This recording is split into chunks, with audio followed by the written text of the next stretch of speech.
So one thing you want to do with your watercolors just before you get going, if you've got a mister bottle, that's even better.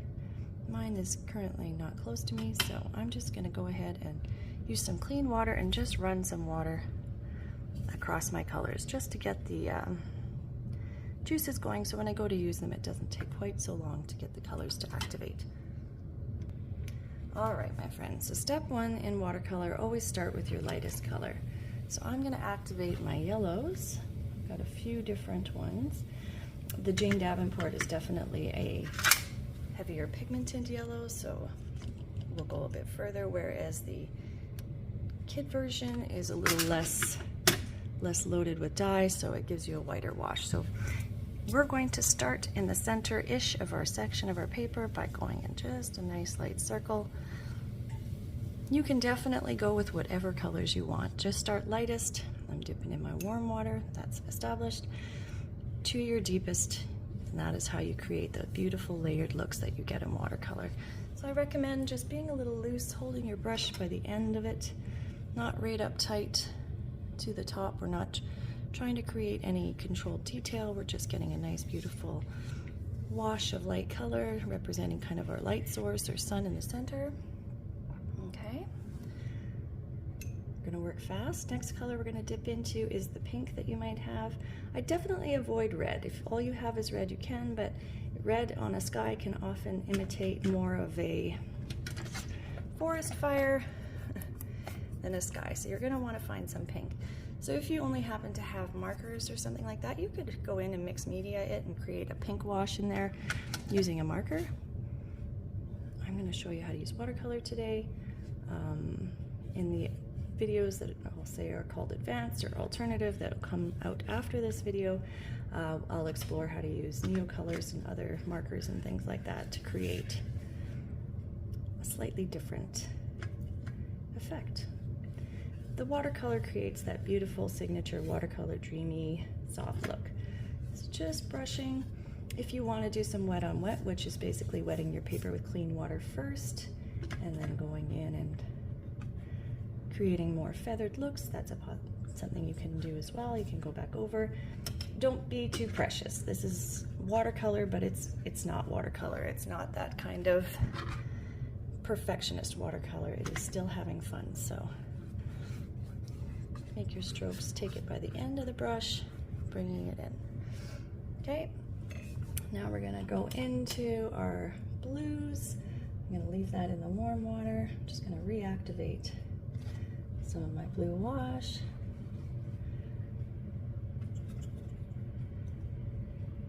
There we go. And just feather it in.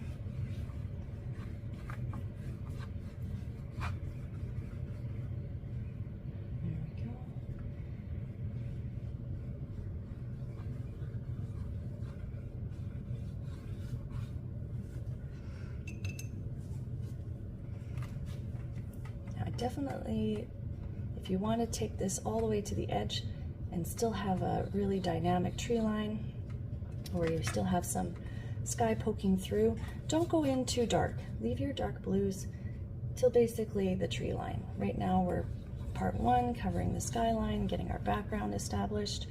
In this case, it's going to be kind of a sun in the middle of the sky with kind of pinky clouds mixing in and daytime light source, so the blue sky is visible. But this can definitely be made into an evening look, winter look, summer look, fall look, all depending on the color and the variety of trees. We're going to be primarily working with pine trees for this particular dream tree session, but there are always options to do different ones. All right, so if it's taped down, you would just let it dry. If it's not, you can move it to the side and let it dry. I've let this one dry from before.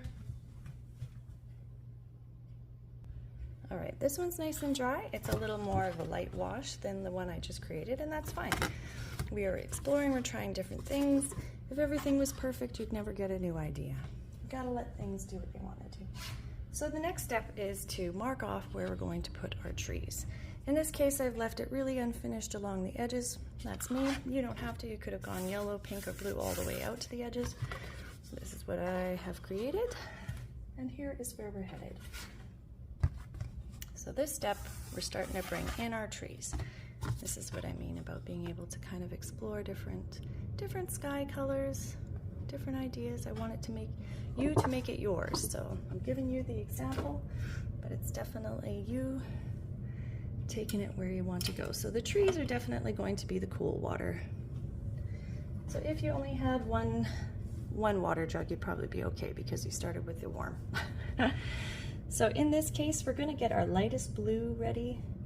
We're going to start with light blue because objects further away would be faded in the distance, and you're going to mark your paper in 8 sections. You could even north, east, southwest, and then northeast, east, you know what I mean, southeast, northwest, and just create your tree line, because ideally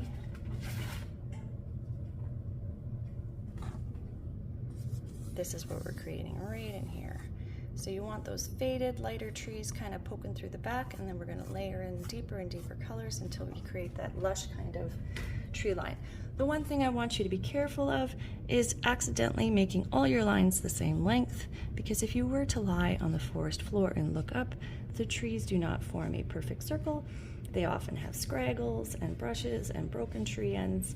So just try and stagger your line. These aren't going to be the actual trees. This is just marking it, because as you work, it's easier to keep an idea of where you want to create your tree line if we have some marks made on the page. All right, so I've got my fan brush and I've dipped it in some light blue watercolor paint. And now I've picked, make sure I'm centered for you guys.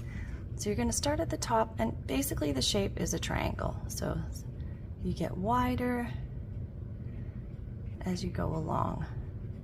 And these are the back layer of trees, so they can kind of have a skeleton-y look, because we're going to bring more layers and different shades of blue and some green into it, and we will create the effect of a lush forest line with our layering, not by individually tacking each particular tree. So don't get too persnickety, don't get too worried about working a particular section. You just want to use texture. That's why I was like, find your brushes with some crinkles and some scraggles in their ends, because that'll save you quite a bit of work. Here, I'll show you. For example, this guy here, right, has some juicy texture. And if I just go in and dab using our triangle shape, we're giving ourselves some really good eye candy, because the brain is going to put together the tree line faster than you can paint it. It goes, oh yeah, I see those identify as trees, and that's the field of vision in action for you. So just keep working around. I definitely do recommend turning your page as you work around, just to eliminate overstretching, hurting your back, make it more ergonomic for yourself. And I find if you're comfortable when you're sitting and doing it, it has more energy. So turn the page and work in a comfortable position. You'll still keep your dynamic energy as it moves around. All right, so now you're gonna come in with your next deepest shade of blue. So as I've started here, there you go. So you can definitely just some light scritchy lines. You might need to windmill your arms before you start this motion, just to get the energy to crank out. It can be a little nerve-wracking, just sort of keeping it light, but you want to keep that area under your armpit from tensing up. And just keep working in your pyramidal shape, adding the occasional wonky trunk, right? Because nature would have had her way with the forest, and there's areas where it's lost branches. We're not talking about perfect trees here. Definitely, they may look like the invisible treetops in the background, but once we pull in the darker trees, they'll just create that energy of trees off in the distance. Don't forget to turn your page as you work, keeping it easy for your body, whoops, to access. There we go, my friend. Sorry about that. Dipping in my cool shaded water and just working around.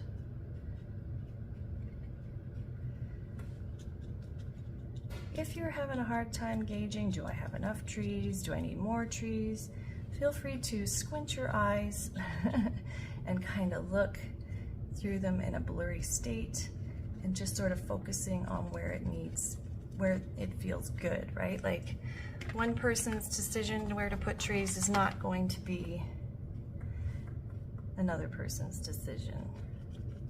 So this is a class that the process matters. You're learning to trust your feels. How do I like the tree here? If you don't like it, that's okay. We're gonna make another one, right? So take this opportunity to kind of feel out the process instead of trying to finish the product as I am doing.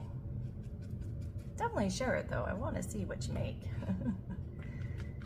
Dream trees are fascinating when I teach them in person and I can see all the different class examples. I am always just aghast at how amazing and beautiful each unique pattern of dot making results in such a beautiful, unique tree to that individual.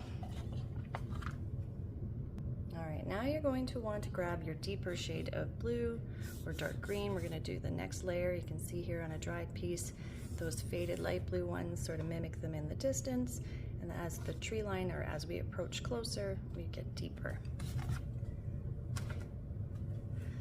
So wouldn't use black yet. Try if you've got a navy or a Payne's gray or just a dark blue, add your royal blue, ultramarine blue, and add a little bit of a purple or a dark color.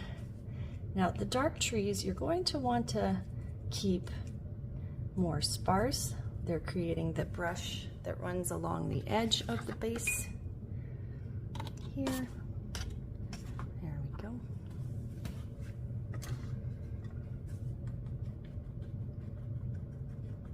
That's a nice dark purple in there.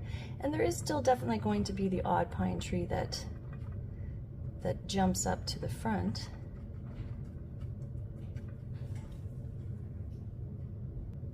So for here, I've just dipped it into my darkest blue with a little bit of purple and dark green. Like I said, I'm having fun. I'm using a bigger brush that I have that I use for acrylic, and I'm just dabbing in a little bit of shrubbery just to trick the eye into filling in that base and anchoring it as a forest. So see how beautiful that texture is without having to do a whole lot of work. So you're definitely going to want to let it dry, so I recommend working in multiples, doing more than one page at a time. For space sake here, I can only work at one at a time, but it definitely takes the edge off. And if you can add a dash, a spatter, it just gives that sky a little bit of drama and connects it with the colors in the forest.